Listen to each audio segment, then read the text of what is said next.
NCERT तो पढ़नी है, गीता है वो तो पढ़नी होती है, तो टेंशन तो होगी। वो कि नई किताबें नहीं पढ़ रहे हैं, वो आपका 100% अटेम्प्ट नहीं था। मैं मानता हूं तुम डॉक्टर बनने वाले हो, लेकिन अभी राइटिंग का ध्यान रखना। 42% पेपर सिर्फ 6 चैप्टर से पूछा जा रहा है। देखा, हो गया।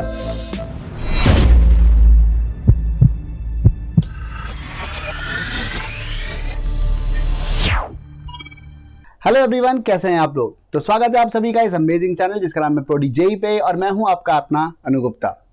तो उम्मीद है आप लोगों की नीट 2022 की तैयारियां बहुत जोर शोर से चल रही होंगी। लेकिन अगर कहीं आपको ऐसा लगता है कि सर फिजिक्स की जो हमारी तैयारी है वो थोड़ी सी कमजोर रह गई है और उसके अंदर जो स्कोर है वो हमारा एट पार नहीं आ पा रहा है, कहीं कुछ कम रह जा रहा है, तो आइए इसी चीज को हम लोग आज डिस्कस करते हैं। सबसे पहले तो हम लोग यहाँ पे देखते हैं कि भाई कैसे हम लोग कम से कम एफर्ट में ज्यादा से ज्यादा अपना स्कोर मैक्सिमाइज कर सकते हैं। उसके लिए हमें पहले यह जानना होगा कि हम लोग क्या गलतियां कर रहे हैं, कहां हमारा स्कोर अटक रहा है, कहां पे कृपा रुकी हुई है, और किस तरीके से हमें क्या स्टेप्स यहां पे लेने चाहिए जिसकी वजह से हम आसानी से अपना जो गवर्नमेंट मेडिकल कॉलेजेस है उनके अंदर अपनी सीट हासिल कर सकें। तो चलिए शुरू करते हैं कि भाई इन जनरल बच्चों को समस्या क्या आती है। सबसे पहले हम ये देखते हैं कि भाई बच्चों के साथ प्रॉब्लम आती है कि सर पहला जो डाउट जो बच्चे इस वक्त मुझसे पूछते हैं कि सर अब क्या करूं, मतलब at this point of time मुझे क्या करना चाहिए, ठीक है, जिससे हम लोग सबसे ज्यादा एक्सेल कर पाए। दूसरा आता है कि सर फिजिक्स से वैसे ही इन जनरल डर लगता है। ऐसा मैंने अक्सर देखा है कि मेडिकल एस्पिरेंट्स जो होते हैं उनको फिजिक्स से कुछ ज्यादा मतलब विशेष मोहब्बत रहती है कि अरे सर ये यहाँ पे पता नहीं क्यों स्कोर हमारा कम हो जाता है। खैर पता नहीं क्यों की बात नहीं है, सीधी सी बात है, क्योंकि वहां पे मैथ्स इन्वॉल्व होती है, और वो भी ऐसी मैथ्स जो 11th-12th में यूजुअली पढ़ाई जाती है, और कैलकुलस वाला पार्ट आ जाता है जिसके बारे में कैलकुलस का सी भी बच्चों ने पढ़ा हुआ नहीं होता है, और उसकी एप्लीकेशन यहाँ पे आ जाती है। शुरू में वेक्टर्स, कैलकुलस, डिफरेंशिएशन, इंटीग्रेशन सब कुछ आ जाता है। इसकी वजह से शुरू में ही थोड़ा सा मोह भंग हो जाता है फिजिक्स से, ठीक है। तो खैर कोई बात नहीं, उसका तो सिंपल सा इलाज यही है कि आपको प्रैक्टिस करनी है। जितना ज्यादा प्रैक्टिस करोगे उतना ज्यादा जो एक डर बैठ जाता है शुरू में वो आपका निकलता चला जाएगा, और अभी भी आप ऐसा कर सकते हैं। ऐसा नहीं है कि अरे सर अब तो आएगी, आप क्या कर सकते हैं, आप अभी भी इसे क्रैक कर सकते हैं, इसमें कोई बहुत बड़ी बात नहीं है। अगली बात यह है कि अक्सर बच्चों को जो प्रॉब्लम आती है कि सर थ्योरी तो समझ में आ जाती है पर न्यूमेरिकल सॉल्व नहीं होते। Again it's about maths only. ठीक कैसे करना है वो मैं आज आपको इस सेशन के अंदर बताऊंगा कि किस तरीके से आपको प्रिपरेशन करनी है, किस तरीके से क्वेश्चंस को अटेम्प्ट करना है ताकि आपका काम चल जाए। काम चल जाए नहीं, काम दौड़ जाए, ठीक है। अगला सवाल कहां से पढ़ूं वो भी मैं आपको बताऊंगा, और साथ ही साथ हम लोग यहाँ पे ये भी देखेंगे कि इस वक्त जो टाइम है जो हमारे पास बहुत ही ज्यादा लिमिटेड है उसको हम लोग कैसे मैनेज कर सकते हैं, ठीक है। तो चलिए भी शुरू करते हैं। सबसे पहली बात तो ये है कि जो हमारी जो अप्रोच है वो एक रैंडम अप्रोच ना होकर एक लॉजिकल अप्रोच होनी चाहिए। ऐसा नहीं होना चाहिए कि हम लोग ने कोई भी क्वेश्चन उठाया और मतलब कोई भी चैप्टर उठाया और धमाधम बस पढ़ना शुरू कर दिया, जो सवाल सामने आ रहा है वही करते जा रहे हैं, या जो चैप्टर पहले मिल गया बस वही करते जा रहे हैं। हमें इस बात का ध्यान रखना चाहिए कि भाई किस चैप्टर को पहले पढ़ना है, किस चैप्टर को आराम से बाद में पढ़ना है, किस चैप्टर की को ज्यादा प्रायोरिटी देनी है, और किस क्वेश्चंस को किस तरीके से सॉल्व करना है। सबसे पहले तो हम ये समझने की कोशिश करते हैं कि भाई हम तैयारी कैसे कर रहे हैं। नीट 2022 की अगर हम बात कर रहे हैं, 18 लाख से ज्यादा बच्चों ने इसका फॉर्म भरा है। मैं ये नहीं कहता कि पूरे के पूरे बच्चे जो है बहुत सिंसियर होंगे, may be 50% of them are sincere, बाकी 50% ने ऐसे ही भर दिया, ठीक है, देखें क्या पता तुक्का लग जाए वाली बात है। लेकिन अगर आप सिंसियर एस्पिरेंट्स की बात करते हो तो वो 9-10 लाख तो होंगे ही। उसके बाद खास बात यह है कि टोटल एमबीबीएस की जो सीट्स हैं हिंदुस्तान में 607 कॉलेजेस हैं जिनके अंदर 92,315 सीट्स हैं। बट जैसा कि आप जानते हैं प्राइवेट कॉलेजेस की फीस थोड़ी सी ज्यादा होती है। यहां पे हम ये कह सकते हैं कि 92,315 सीट्स तो हैं, पर government medical college 306 government colleges हैं जिसके अंदर 45,125 सीट्स ही हैं। इसका मतलब मोटा मोटा हम यहाँ पे कह सकते हैं कि हर 40 बच्चे जो अटेम्प्ट कर रहे हैं उनमें से किसी एक स्टूडेंट को गवर्नमेंट मेडिकल कॉलेज के अंदर सीट मिलने वाली है। कंपटीशन तो स्टिफ है। 40 में से कम 10 या 15 बच्चे तो ऐसे होंगे ही होंगे जो बहुत सिंसियरली पढ़ाई कर रहे होंगे, जिसमें से आप ये मान के चलो कि 6 या 7 बच्चे तो ऐसे होंगे जिन्होंने मतलब बिल्कुल आगे लगा रखी होगी। और हमारा टारगेट ये है कि हमें इन सबसे आगे बढ़ना है। जैसा कि आप जानते हो नीट में 720 मार्क्स का एग्जाम होता है, जिसमें से 360 मार्क्स की बायो आती है, 180 मार्क्स की फिजिक्स होती है और 180 मार्क्स की केमिस्ट्री होती है। अब सवाल यहाँ पे ये है कि सर गवर्नमेंट मेडिकल कॉलेज में अगर हमको जाना है तो हमको कम से कम स्कोर कितना करना है। तो उस केस में आपको एटलीस्ट 590 का स्कोर चाहिए अगर हम 2021 के डेटा को देखते हैं तो। खास बात यहाँ पे ये है कि ये सब्जेक्ट वाइज कट ऑफ वाली कोई दिक्कत नहीं है, 590 का टोटल स्कोर होगा चलेगा। इसमें क्या होता है, अक्सर मैंने देखा है बच्चे जो है वो बायोलॉजी की अगर बात करी जाए तो बायोलॉजी में 340 टाइप का स्कोर, वो 360 में से 340 330 तो मान के चलते हैं कि सर इतने तो हमारे आ ही जाएंगे, तो 330 अगर इसमें से घटाओगे तो यहाँ पे आ जाएगा आपका 260 मार्क्स जो है वो अब आपको चाहिए फिजिक्स और केमिस्ट्री के अंदर। आधा आधा भी कर लेते हो तो 130 का स्कोर आपको दोनों के अंदर चाहिए। मेरा यूजुअली टारगेट ये रहता है कि मेरे जो स्टूडेंट्स हैं उनका फिजिक्स में 180 में से एटलीस्ट मेरे स्टूडेंट्स का टारगेट है वो 160 रहना चाहिए। जो आपके आ सकते हैं, जो स्ट्रेटेजी मैं आपको बताने जा रहा हूं, अगर आपने वो यूज करी तो। कुछ स्टेट्स की अगर आप बात करते हो जैसे राजस्थान, उत्तर प्रदेश, हरियाणा, बिहार, न्यू दिल्ली, केरला, इस केस में तो जो कट ऑफ है वो 610 भी गई है। आप जो अपना टारगेट लेके चलें वो एक्चुअली 650 के आसपास का लेके चलें, ताकि अगर मान लो कुछ ऊंच नीच भी हो जाए, कुछ 2-4 कैलकुलेशन मिस्टेक भी हो जाए, मतलब कुछ खराब भी हो जाए, तो भी आप इजीली 590 तक या 600 तक पहुंच जाएं। तो आपका टारगेट 650 होना चाहिए। एम्स की अगर आप बात करो तो एम्स के लिए तो आपको ऑब्वियसली 700-710 के आसपास का स्कोर चाहिए होता है, 720 में से। चलिए, अब सवाल यहां पे आता है कि क्या हम तैयार हैं? Are you ready? तो नहीं सर, रेडी होते तो ये वीडियो थोड़ी देख रहे होते, पढ़ाई कर रहे होते या कुछ कर रहे होते। तो अब हम पहले ये एनालाइज करते हैं कि हमारे मार्क्स कम क्यों आते हैं। मार्क्स कम आने का सबसे पहला रीजन होता है कंसेप्चुअल मिस्टेक्स, और दूसरा जो मेजर एक और रीजन होता है वो होता है सिली मिस्टेक्स। कंसेप्चुअल मिस्टेक तो ठीक है भाई, हमें सवाल ही समझ में नहीं आया, फॉर्मूला याद नहीं आया, फॉर्मूले में हमने कोई अजम्पशन था उसको भूल गए, या इस तरह की कोई गलती आप कर सकते हो। कि उसके बाद होती है सिली मिस्टेक्स, जहां पे अब ये होता है कि भाई इसकी जगह वो डाल दिया गलती से, पता था ये करना है फिर भी गलती से वो करके आ गए। 2 + 3 6 हो गया, 2 × 3 5 लिख के आ गए कहीं गलती से। कुछ नहीं है तो ऑप्शन निकाला था ए था, पता नहीं वहां पे बी मार्क करके आ गए, ओएमआर में गलती कर दी या आंसर फिलअप में गलती कर दी। तो इस तरीके की जो गलतियां हैं वो अक्सर हो जाती हैं, ये सिली मिस्टेक्स के अंदर आता है। आज हम इन दोनों गलतियों में देखेंगे कि भाई कंसेप्चुअल मिस्टेक्स को कैसे ठीक करना है और सिली मिस्टेक्स को भी किस तरीके से ठीक करना है। सबसे पहले हम बात करते हैं भाई कंसेप्चुअल मिस्टेक्स को ठीक करने का तरीका क्या है। कंसेप्चुअल मिस्टेक्स को ठीक करने का तरीका है कि पहली बात तो ये है कि आपको अपने नोट्स रिवाइज करने होते हैं।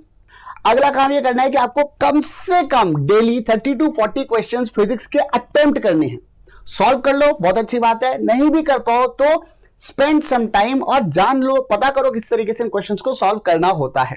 कई बार बच्चे ये कहते हैं कि सर फिजिक्स के क्वेश्चन सॉल्व कैसे करने हैं, ये क्लिक नहीं करता। How to attempt physics problem, तो उसके लिए मैंने ऑलरेडी एक वीडियो बना देखा है, वहां पे ऊपर एक लिंक आ जाएगा, क्लिक करके देख लेना कि फिजिक्स के क्वेश्चंस की 10 स्टेप्स हैं, कैसे किसी भी फिजिक्स के क्वेश्चन को पूरी तरीके से आंसर तक निकाला जाता है।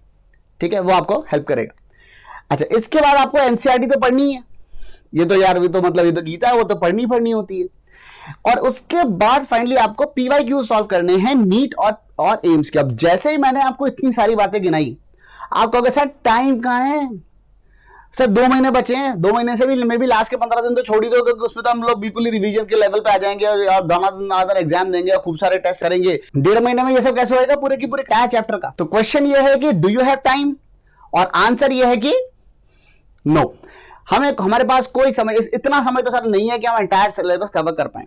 तो सवाल यह है कि मिनिमम एफर्ट में मैक्सिमम अपन परफॉर्मेंस कैसे ला सकते हैं। उसका तरीका यह है कि अगर हम लोग पिछले 5 साल के पूरे फिजिक्स का जो पेपर की अगर हम लोग बात करते हैं, उसके अंदर आप ये पाते हो कि टोटल 230 क्वेश्चन पूछे गए थे।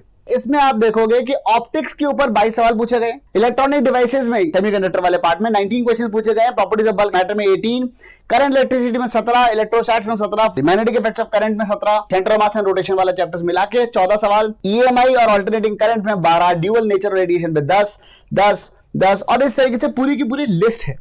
अगर आप यहां देखोगे तो यहां बेचारे इन वाले चैप्टर्स को थोड़ी सी इज्जत कम दी गई है। इसमें अगर आप ध्यान से देखते हो तो क्या आपका एंटायर सिलेबस पहले कवर करना है? तो मेरी हिदायत आपसे ये है कि आपको करना तो देखो एंटायर सिलेबस ही है, पूरे के पूरे सिलेबस के बारे में आपको ये सब कुछ करना है। सीमित समय है तो उसके लिए हमें यहां से अगर हम शुरू करते हैं तो आपके लिए आसान रहेगा। ऑप्टिक्स से शुरू करना सबसे खूबसूरत काम है। क्यों? क्योंकि it is entirely independent of any other chapters. थोड़ा बहुत आप लोगों ने पढ़ा हुआ होगा। ऑब्वियसली इलेक्ट्रॉनिक डिवाइसेस आप तब तक नहीं समझ पाओगे। इनफैक्ट इसमें सबसे ज्यादा पूछे जाते हैं लॉजिक गेट्स, जिसका पूरी फिजिक्स से कोई लेना देना है ही नहीं। ठीक है, लॉजिक गेट्स अगर आपके पास कंप्यूटर साइंस रही होगी तो आपने शायद 7th-8th क्लास में पढ़ा होगा। वो लॉजिक गेट्स के ऊपर खूब सारे सवाल पूछे जाते हैं नीट के अंदर। ये सब बातें नीट की हो रही है, प्लीज नोट, है ना। अच्छा, क्योंकि मैं जेईई के लिए भी ट्रेन करता हूं, ये सेशन पर्टिकुलरली नीट के लिए है। ठीक है, अब प्रॉपर्टीज ऑफ बल्क मैटर की अगर हम बात करते हैं, यहां पे आप देखते हो तो ये अगर मैं इन पहले 6 लेक्चर्स की बात करूं, ठीक है, तो 22 + 19 + 18 + 17 + 17 + 17 इनको मिला के अगर मैं पूरा पेपर देखता हूं तो ये आते हैं करीब 110 सवाल। सिर्फ ये पहले 6 चैप्टर में आ गए 110 सवाल। टोटल कितने? 230। मतलब अगर आप परसेंटेज निकालते हो तो इनका अकेले का परसेंटेज आता है 42.3, अप्रोक्सीमेटली 42%। 42% पेपर सिर्फ इन 6 चैप्टर से पूछा जा रहा है पिछले 5 साल में। इन चैप्टर्स को पहले वेटेज दो। करना क्या है, वही आपको पीवाई, सबसे पहले आपको पीवाई क्यू तो आपको सॉल्व करने ही करने, ठीक है। एनसीईआरटी आपको सॉल्व करनी है और उनको सॉल्व करने के लिए आप रिवीजन यूज कर सकते हो। अक्सर मैंने देखा है कि बच्चों से जब भी कहो कि भाई इलेक्ट्रोस्टैट्स पढ़ लो या कोई चैप्टर रिवाइज कर लो, तो वो क्या करते हैं, पहले रिवीजन करने बैठ जाएंगे और रिवीजन के नाम पे क्या हुआ, नोट्स उठाए, इतना मोटा बिल्कुल रजिस्टर मोटा सा, और एक एक पन्ना पलटे जा रहे। अरे इतना बड़ा चैप्टर है, जब तक तुम पूरा का पूरा पढ़ोगे उसको 2-3 दिन तक तुमको पूरा का पूरा अच्छे से समझने में लग जाएंगे। और उस केस में होगा ये कि तुम्हारा जोश तब तक ठंडा हो जाएगा। फिजिक्स को ऐसे रिवाइज नहीं करते, क्वेश्चन सॉल्व करना शुरू करो। जो क्वेश्चन आपने पहले अटेम्प्ट किए, एक बार में हो गए थे, उन्हें छोड़ो। जो क्वेश्चन में आपको दिक्कत आई थी उन क्वेश्चंस को उठाओ, ट्राई एंड सॉल्व देम। अगर हो जाते हैं बहुत अच्छी बात है, नहीं हो जाते हैं तो you can refer your notes और the solution of the question. अपने आप आपका जो कंसेप्ट है वो कम से कम टाइम में रिवाइज होंगे। पहले don't waste your time on notes को रखने के ऊपर अपना पूरा टाइम स्पेंड ना करें। अगर आप इन सारे क्वेश्चंस को देखते हो ना, तो आप एक्चुअली पाओगे कि ऑलमोस्ट 73% ऑफ द पेपर इन्हीं वाले चैप्टर में से आ रहा है। और प्लीज नोट, यहाँ पे भी जो चैप्टर्स है, काइनेमेटिक्स है, एनएलएम है, अरे भाई अगर आप सेंटर ऑफ मास रोटेशन पढ़ोगे तो काइनेमेटिक्स और एनएलएम तो वैसे ही कवर हो जाएंगे। थर्मोडायनामिक्स में जरूर मानता हूं वो अलग से है, पर वो आप वैसे भी फिजिकल केमिस्ट्री में पढ़ते हो। ईएम वेव्स एक बिल्कुल निराला चैप्टर है, इसमें खैर कोई शक नहीं है, ये अलग एक चैप्टर आ जाएगा आपके पास। ग्रेविटेशन आपका इलेक्ट्रोस्टैट्स के साथ कवर हो गया। वर्क बाय एनर्जी ऑब्वियसली वो तो मैकेनिक्स में आ ही जाएगा पहले से ही। यूनिट्स एंड डायमेंशंस तो यार आता होगा शायद, तो इनके ऊपर बहुत ज्यादा टाइम स्पेंड करने की आवश्यकता नहीं है। ये वाला पार्ट भी हम केमिस्ट्री में कवर करते हैं। टाइम स्पेंड करना है वो इन वाले चैप्टर्स के ऊपर करना है, ताकि आप कम से कम टाइम में ज्यादा से ज्यादा, मतलब अगर आप ध्यान से देखो तो इनको भी हमने देख लिया। इलेक्ट्रोमैग्नेटिक वेव्स आपको बस एक ही चीज है जो आपको अलग से पढ़नी है, बाकी सारी चीजें यहां से ऑलरेडी कवर हो रही है। अच्छा, इसके बाद अगली चीज है कि ये करने के लिए हमें करना क्या है कि भाई आपका एक डेली का टाइम टेबल फिक्स होना चाहिए। डिसिप्लिन बहुत ज्यादा इंपॉर्टेंट है। ये सिचुएशन नहीं होनी चाहिए कि अभी यहां बैठे हैं पढ़ने के लिए, एकदम से ऑर्गेनिक केमिस्ट्री की किताब हाथ में आ गई, वो पढ़ी थोड़ी सी, फिर पटक दी, फिर उसके बाद अरे फिजिक्स तो रह गई, उसको पढ़ लिया, फिर याद है अरे यार भाई वो बॉटनी में वाला चैप्टर तो रह गया था, इसको पढ़ लेते हैं, फिर वहां पे जूलॉजी याद आ गई। ये नहीं होना चाहिए, ठीक है। आपका टाइम टेबल फिक्स होना चाहिए कि भाई मुझे इस तारीख को ये पढ़ना है, इस तारीख को ये पढ़ना है, इस तारीख को ये पढ़ना है, और उसमें भी डेली का टाइम टेबल भी आपका फिक्स होना चाहिए। तो make a daily time table and follow strictly. और दूसरी बात, make a schedule of what to study when, कब क्या पढ़ना है ये भी पता होना चाहिए, और सुबह से लेकर शाम तक आपका टाइम टेबल फिक्स होना चाहिए, ठीक है। यहां पे अगर मैं देखता हूं तो एक पुराने मेरे स्टूडेंट का एक ये टाइम टेबल है, एक सैंपल टाइम टेबल है, ठीक है। अगर आपको नजर आ रहा हो तो उसके अंदर उन्होंने यहां पे लिखा हुआ है कि भाई जैसे सुबह 7 से 8 बजे, 7 से 8 के बीच में मैं मतलब उठेंगे, नहाएंगे, धोएंगे, वो सब मतलब शिव शैम्पू। उसके बाद 8 से लेकर 9 बजे तक जो लेक्चर्स जो अटेंड करते हैं वो जो जहां भी कोई रिवीजन क्लासेस होंगी वो सब कर रहे होंगे। उसके बाद 10 से 10:30 ब्रेकफास्ट होगा, 10:30 से 11:30 यूट्यूब पे कहीं पढ़ लिया, या जो भी आपके ऑनलाइन रिवीजन वगैरह है वो करने हैं। 11:30 to 12:30 कॉलेज लेक्चर्स करने हैं, 12:30 to 1:30 यूट्यूब लेक्चर्स करने हैं, अगेन 11:30 to 2 PM। तो यूट्यूब लेक्चर्स में जरूरी नहीं है कि आप यूट्यूब लेक्चर्स की ही बात करें। यूट्यूब लेक्चर्स का कहने का मतलब जहां से भी आप पढ़ रहे हो, क्योंकि अब तो ऑफलाइन खुल गया है, तब आप जहां से भी पढ़ रहे हो, ठीक है। और इस तरीके से पूरा एक एक मिनट लीजर, अपना लीजर भी रखा हुआ है। इसमें घूमने फिरने का बीच में टाइम है कि भाई यहाँ पे ब्रेक ले लिया, यहाँ पे घूमने चले गए, ठीक है। और ये यहाँ पे देखो, ये अपना टाइम या सेल्फ स्टडी जो करना है कर लिया। 9 से 9:30 से 11:30 रात को अपना टाइम है, ठीक है। तो लीजर का भी ध्यान रखा हुआ है, बहुत ज्यादा स्ट्रिक्ट ही रहना है आपको अपने साथ, ठीक है, ताकि ऐसा भी नहीं हो कि भाई 2 महीने बाद तक बिल्कुल दिमाग एग्जॉस्ट हो जाए, फिर कुछ काम ही नहीं कर रहा, ठीक है। जितने ज्यादा टेस्ट हो सकते हो उतने ज्यादा टेस्ट आपको लेने हैं इसके बीच में कहीं ना कहीं, ठीक है। जैसे मान लो संडे टू संडे भी आप टेस्ट ले सकते हो। In fact right now you can take 2 test in a week.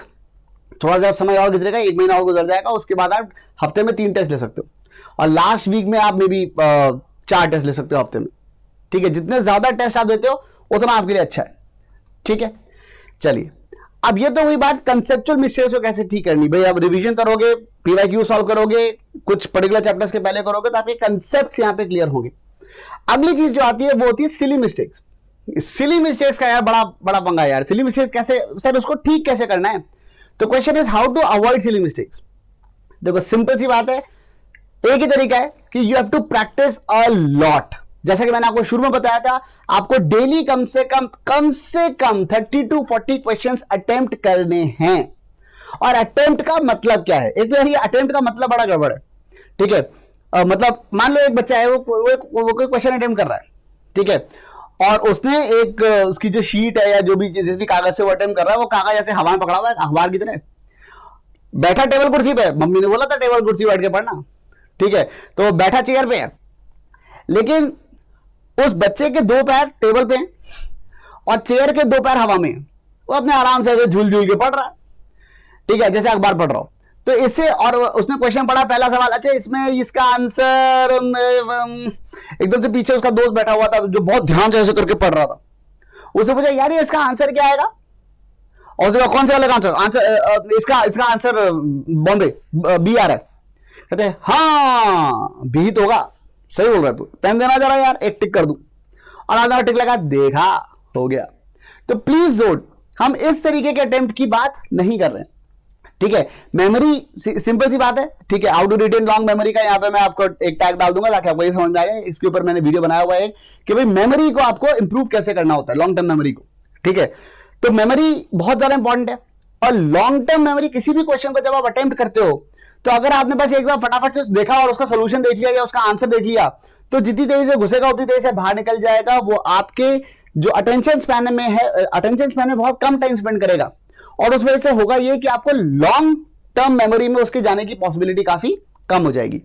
तो अगर आप उस क्वेश्चन के पीछे पड़े रहो ना धोके कि नहीं यार करना है करना है करना है करना है करना है, एक तरीके से क्या आंसर नहीं आया, दूसरे तरीके से क्या आंसर नहीं आया, तीसरे तरीके से क्या आंसर नहीं आया, उसके बाद तो अगर आप किसी से पूछ भी लेते हो या सोल्यूशन भी जान लेते हो कि यार ये क्वेश्चन मैं कैसे सॉल्व करूं, तो जब वो ये बताएगा ना यार इसमें ऐसे करना है, अरे यार ये चीज रह गई थी बस, तो आपको मजा आ जाएगा कि हाँ यार ये इसको ऐसे करना होता है, और उसके बाद वो चीज आप कभी भी नहीं भूलेंगे, ठीक है। चलिए ये तो होगी बात प्रैक्टिस की। तो प्रैक्टिस करते टाइम एक चीज आपको ध्यान रखनी है कि क्वेश्चन को प्रैक्टिस करते टाइम कि आपको अच्छे से अपना 110% वाला अटेम्प्ट देना है। दूसरी बात यह है कि जब भी आप किसी क्वेश्चन को अटेम्प्ट कर रहे हो तो आपके दिमाग, बैक ऑफ द माइंड, एक सेंस ऑफ हरी होना चाहिए। क्यों? कभी आपने ये बात नोट करी है कि सर एग्जाम के टाइम पे तो क्वेश्चन सॉल्व नहीं होते, लेकिन उसके बाद जब हम आराम से तसल्ली से बैठ के क्वेश्चन सॉल्व कर रहे होते तो फट से हो जाते हैं। Now what is the reason behind that? पहले हो जाते थे, अब क्यों नहीं हो रहे? या पहले एग्जाम के टाइम में नहीं हुए, बाद में कैसे हो गए? उसका रीजन बस इतना सा है कि जब भी हम लोग स्ट्रेस में होते हैं तो हमारे जो ग्रे मैटर होता है वो थोड़ा काम करना कम कर देता है, हमारे दिमाग की एफिशिएंसी थोड़ी सी रिड्यूस हो जाती है, जिसकी वजह से जो लॉजिकल थिंकिंग है वो उसमें दिक्कत आती है। अब मैं ये तो नहीं कह सकता कि भाई एग्जाम में जाओ, जो जिसकी तुम 3 साल से या 2 साल से तैयारी कर रहे हो, और एग्जाम में जाओ और वहां पे जाके सोचना ही मत, ठीक है, टेंशन लेना ही मत। अरे भाई कैसे टेंशन नहीं लेना, अपने आप सोच के हो जाएगी यार कि अगर ये 3 घंटे के ऊपर मेरी पिछले 3 साल 2 साल की मेहनत और आगे आने वाली काफी लंबी चौड़ी जिंदगी इन 3 घंटे पे डिपेंड करी, ये सोच के घबराहट हो जाती है मुझे। तो ऐसे कैसे मत सोचना, तो टेंशन तो होगी। और इस टेंशन को, अब मैं ये नहीं कह सकता कि टेंशन मत लो, लेकिन क्या मैं ये कर सकता हूं कि मैं उस टेंशन की घर पे आदत डाल सकता हूं? हाँ, ये मैं कर सकता हूं, मैं उस टेंशन की घर पे आदत डाल सकता हूं। क्योंकि जैसे मैंने घर पे अपने उस टेंशन की आदत कैसे डालेंगे कि जब भी कोई क्वेश्चन सॉल्व करे जल्दी करना, मतलब एक घड़ी रख ली, ठीक है। देखो आप 80 सेकंड्स में 90 सेकंड में, क्योंकि ऑन एन एवरेज आपको 80 सेकंड मिलते हैं वहां पे एग्जाम में, तो देखो आप 80 सेकंड 90 सेकंड 1 मिनट में आप 2 मिनट में उसको सॉल्व कर पा रहे हो कि नहीं सॉल्व कर पा रहे हो, ठीक है। एक sense of Hari at the back of the mind हमेशा रखें, ठीक है। क्वेश्चन सॉल्व हो जाए बहुत अच्छी बात है, नहीं हो जाए तो ठीक है, कोई बात नहीं, ऑल इज वेल, मैं मजाक कर रहा था, ऐसा कुछ भी नहीं, पढ़ाई कर लेंगे अपन आराम से, कोई दिक्कत नहीं, फिर क्वेश्चन सॉल्व कर लो, ठीक है। लेकिन यू मस्ट स्पेंड टाइम, और ऐसा भी नहीं कि हाँ देखते हैं और सुना क्या चल रहा है, लो 2 रील देख लें, लो 2-4 शॉर्ट देख लें, अच्छा हाँ ये क्वेश्चन भी होता, वो नहीं होना चाहिए। भले ही टाइम ज्यादा लग जाए, लेकिन आपके मन में ये होना चाहिए कि मुझे जल्दी क्वेश्चन सॉल्व करना है, ठीक है।